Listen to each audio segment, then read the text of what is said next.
प्रकाश का अपवर्तन। हमने अपने जीवन में बहुत सारी ऐसी घटनाएं देखी है जिसको अपन प्रकाश के अपवर्तन के नाम से, अपने जो घटनाएं प्रकृति में होती है, जैसे अपन एक पानी की गिलास ली, उस पानी की गिलास के अंदर यदि पानी की गिलास भर के कांच की उसमें यदि पेंसिल वगैरह हो तो वो टूटी हुई नजर आती है।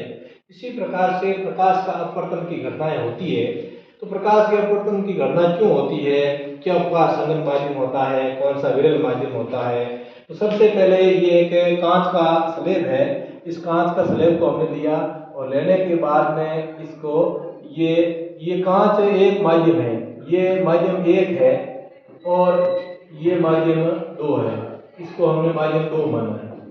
ठीक है, समझ में आ रहा है, ये माध्यम दो है। तो जब प्रकाश की किरण एक माध्यम से दूसरे माध्यम जाती है तो उसमें वेग में परिवर्तन होने के कारण, वेग में परिवर्तन होता है तो उसकी दिशा बदल जाती है। जैसे मैंने कहा, जैसे कि पानी का सीमेंट सामान्य गिलास है, इसको भर लिया और यहाँ यदि रख करके ये पेंसिल है।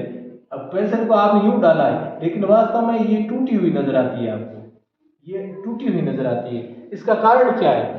प्रकाश का अपवर्तन। तो जब प्रकाश की किरण एक माध्यम से चल करके किसी दूसरे माध्यम में प्रवेश करती है, एक माध्यम से चल के किसी दूसरे माध्यम में प्रवेश करती है तो वेग में परिवर्तन होता है और जिससे उसकी दिशा है से भटक जाती है। वास्तव में जो दिशा, जैसे ये प्रकाश की किरण ये आने तो यहाँ चाहिए थी लेकिन इसकी दिशा क्या होगी, भटक गई। तो ये EO, तो ये तो हो गई आपतित किरण और ये हो गई अपवर्तित किरण। इसको बोलते हैं निर्गत किरण। क्या बोलते हैं इसको? निर्गत। ये बाहर निकलती है, इसका ये निर्गत किरण। ये आपतित, यहाँ हो जाएगा आपतन कोण, ये हो जाएगा परावर्तन कोण। तो इस प्रकार की जो गणना होती है उसको बोलते हैं प्रकाश का अपवर्तन। क्या बोलते हैं इसको? प्रकाश का अपवर्तन। तो प्रकाश के अपवर्तन के लिए दो माध्यम है। जैसे दो माध्यम की हम चर्चा करेंगे तो एक होता है सघन माध्यम, दूसरा होता है विरल माध्यम।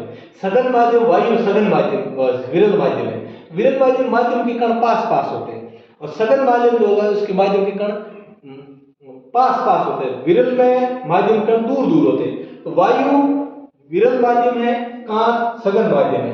अब इसके बारे में अपन बहुत सारी चर्चाएं करेंगे। तो दो चीजें आई, प्रकाश का अपवर्तन क्यों होता है, सघन माध्यम विरल माध्यम में क्या अंतर है।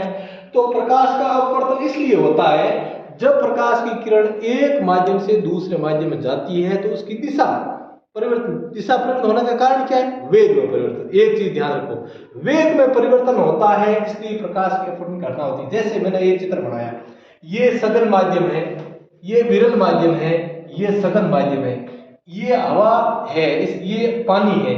अब ये प्रकाश की किरण यहाँ से यहाँ तक आई तो इसका जो होना चाहिए था वो तो सीधा निकलना चाहिए था प्रकाश किरण, लेकिन ये प्रकाश किरण चेंज हो गई। इसका भाव ये है कि यहाँ माध्यम अलग था, इसमें माध्यम हवा जो विरल माध्यम है उसमें प्रकाश का अधिकतम वेग होता है और इसमें वेग कम हो गया। यहाँ वेग कम होने से क्या हुआ कि इसमें प्रकाश के अपवर्तन की घटना हुई और ये प्रकाश अभिलंब की ओर मुड़ गए।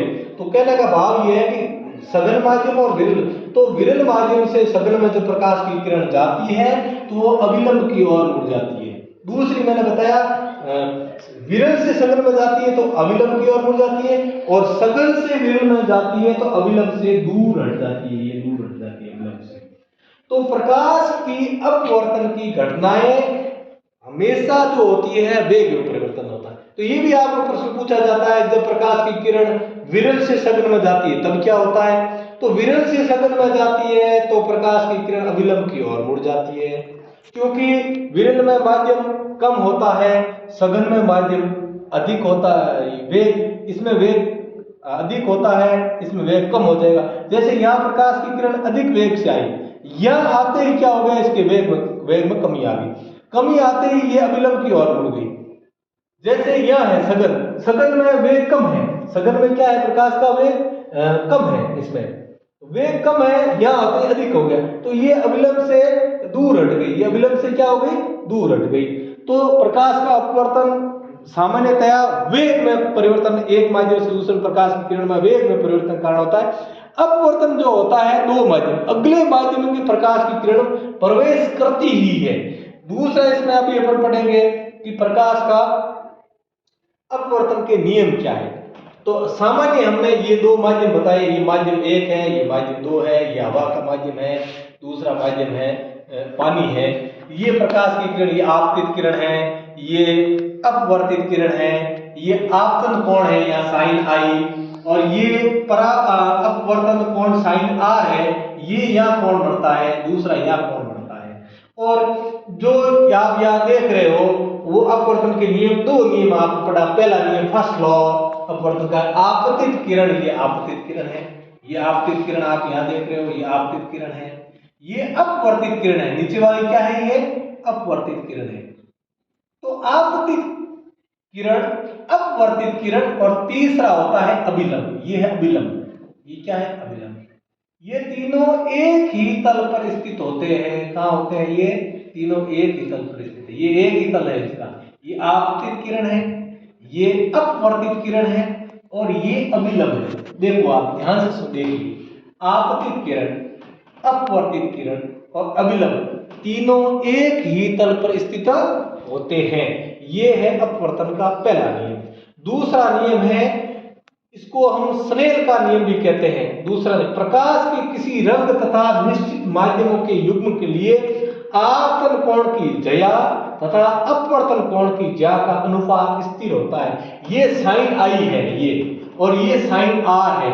इन दोनों का मान एक स्थिरांक होता है। तो किसी भी रंग और निश्चित जो प्रकाश की माध्यम युग्म के आपतन कोण की ज्या और अपवर्तन कोण की ज्या का मान एक है, अपवर्तन कोण की ज्या का अनुपात एक स्थिर होता है। इसको स्नेल का नियम कहते हैं। ये बहुत इंपॉर्टेंट नियम है और हर बार बोर्ड की परीक्षा में इसको पूछा जाता है। स्नेल का नियम, इसको क्या बोलते हैं? स्नेल का नियम। क्या बोलते हैं इसको? स्नेल का नियम, स्नेल का नियम। तो ये प्रकाश के अपवर्तन के दो नियम है, आपतित किरण, अपवर्तित किरण और अभिलंब तीनों एक ही तल पर होते हैं। और दूसरा नियम है, आपतन कोण की ज्या तथा अपवर्तन कोण की ज्या का अनुपात एक स्थिरांक होता है, उसको बोलते हैं स्नेल का नियम। नेक्स्ट अपना जो है वो है अपवर्तनांक। अब ये अपवर्तनांक क्या है? ये नई चीज है अपवर्तनांक। अपवर्तनांक साइन आई और साइन आर आपको पढ़ा स्थिरांक होता है।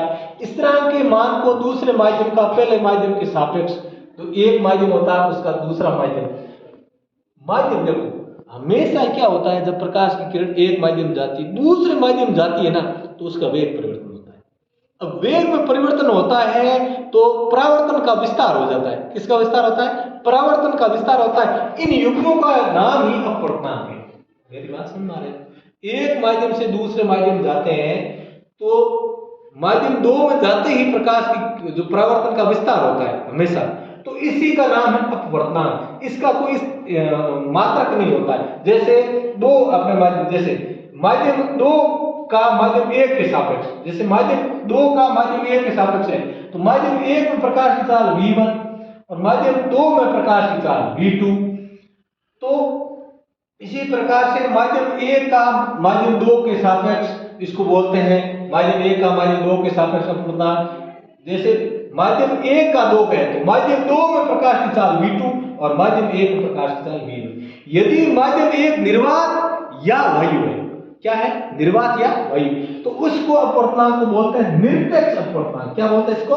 निरपेक्ष अपवर्तनांक। यदि निर्वात है, ये क्या है? ये निर्वात है, निर्वात है। तो प्रकाश का चाल सामान्यतः सबसे ज्यादा प्रकाश का चाल जो होती है वो 3 × 10⁸ मीटर प्रति सेकेंड, ये हाईएस्ट है प्रकाश, सबसे ज्यादा 3 × 10⁸ होती है।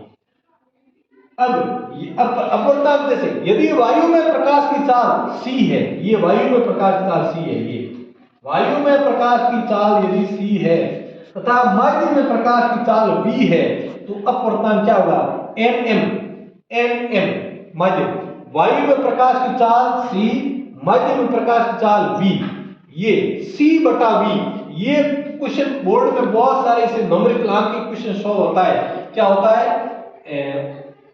nm = c/v।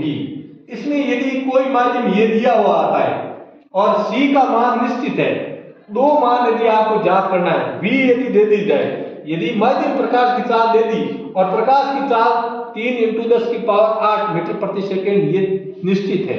और यदि कोई अपवर्तनांक आपको दे दे, जल का अपवर्तनांक, कांच का अपवर्तनांक, केरोसिन का अपवर्तनांक, बहुत सारे अपवर्तनांक है, यदि उनका सबका मान दे दे तो आपको एक मान हमेशा ज्ञात करना है।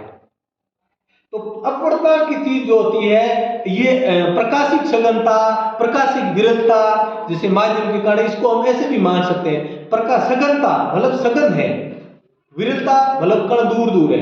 तो प्रकाश की अपवर्तन की घटनाएं बहुत सारी होती है। जैसे एक अपने घटना देखी है कि सूर्य उदय और सूर्य जो होता है 2 मिनट पहले उदय होता है, वो प्रकाश के अपवर्तन की घटना के कारण होता है। सूर्य उदय 2 मिनट पहले होता है, 2 मिनट पहले, तो वो 4 मिनट दिन बड़ा भी हो जाता है, वो प्रकाश के अपवर्तन के कारण होता है। ठीक है ना। तो ये जो प्रकाश के अपवर्तन की बहुत सारी घटनाएं आप अपने जीवन में देखते हैं कि प्रकाश के अपवर्तन की घटना क्यों होती है। तारे टिमटिमाते हैं, प्रकाश के अपवर्तन के कारण तारे टिमटिमाते हैं। तो सूर्योदय सूर्य क्षैतिज से ऊपर दिखाई देता है, उग जाता 2 मिनट, तो वो ऐसा क्षैतिज जैसे ये है सूर्य, और सूर्य वास्तव में यहाँ है लेकिन ये ऐसा प्रतीत होता है जैसे यहाँ है तो ये ऊपर की तरफ प्रतीत होता है।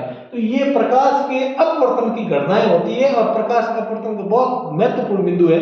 अगला इसमें 2 लेंस आप पढ़ेंगे, लेंस और उत्तल लेंस और अवतल लेंस, ये इसे अपवर्तनांक के साथ में ही टॉपिक है। तो ये आज का विषय है, आगे में पढ़ेंगे प्रकाश का उत्तल लेंस और अवतल लेंस।